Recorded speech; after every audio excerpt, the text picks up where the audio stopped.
গোপনে পাপ করলে তিনটা শাস্তি দুনিয়ার জমিনেই আপনার আসবে। গোপনে পাপ এখন বর্তমান সময়ে সবচেয়ে বেশি হয়, আর এই পাপ করার কারণে নবীজি সাল্লাল্লাহু আলাইহি ওয়াসাল্লাম বলছেন তিনটা শাস্তি না দেওয়া পর্যন্ত আল্লাহ তাকে তুলে নেবেন না, আল্লাহ পাক তাকে মরণ দিবেন না। এই তিনটা শাস্তির মধ্যে প্রথম নম্বর রয়েছে আল্লাহ পাক তার চেহারার নূরটা কেড়ে নেবেন, চেহারার সৌন্দর্যটা কেড়ে নেবেন। আপনি মোবাইলের মাধ্যমে অথবা পরনারীর মাধ্যমে অথবা বন্ধু বান্ধবীদের মাধ্যমে আপনি গোপনে পাপ করছেন, বিভিন্ন রকম পাপ আপনি করছেন। এই পাপ করার কারণে সর্বপ্রথম আপনার চেহারার নূর আপনার নষ্ট হয়ে যাবে। হতে পারেন আপনার কালো, এই কালো চেহারার মধ্যেও নূর থাকলে তাকে সুন্দর দেখা যায়।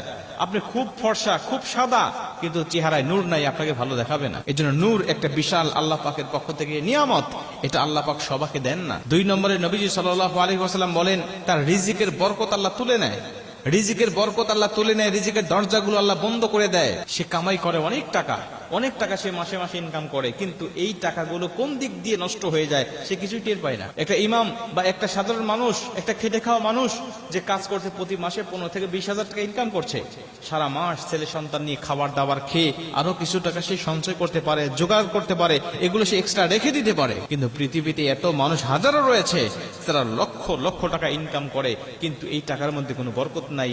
মাস শেষে খাবার দাবার খেয়ে ছেলে মেয়েদের লেখাপড়ার খরচ দিয়ে, বাসা ভাড়া দিয়ে আরো তাকে ঋণের মধ্যে পড়ে। কারণ একের পর এক সমস্যা দিয়ে আল্লাহ তাকে জর্জরিত করে রেখে দেয়।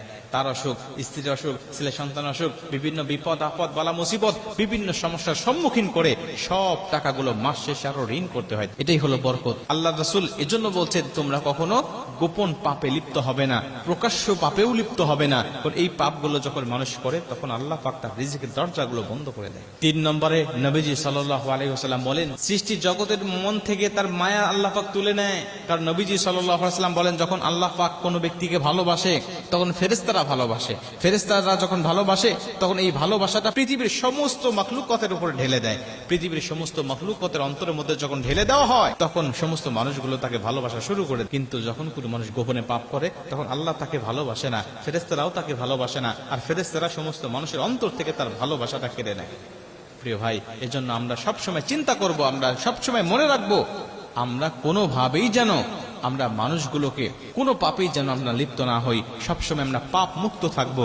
পাপ মুক্ত যখন কোনো মানুষ থাকে তখন অন্তরের মধ্যে একটা প্রশান্তি আসে। পাপ মুক্ত যখন থাকে মানুষ ইবাদতের মজা পায়। পাপ মুক্ত যখন থাকে নিজেকে ফ্রেশ মনে হয়। পাপ মুক্ত যখন আপনি থাকবেন তখন আপনার নিজের মধ্যে এত ভালো লাগা কাজ করবে, অন্য কোনো কাজে এত ভালো লাগা কাজ করবে না।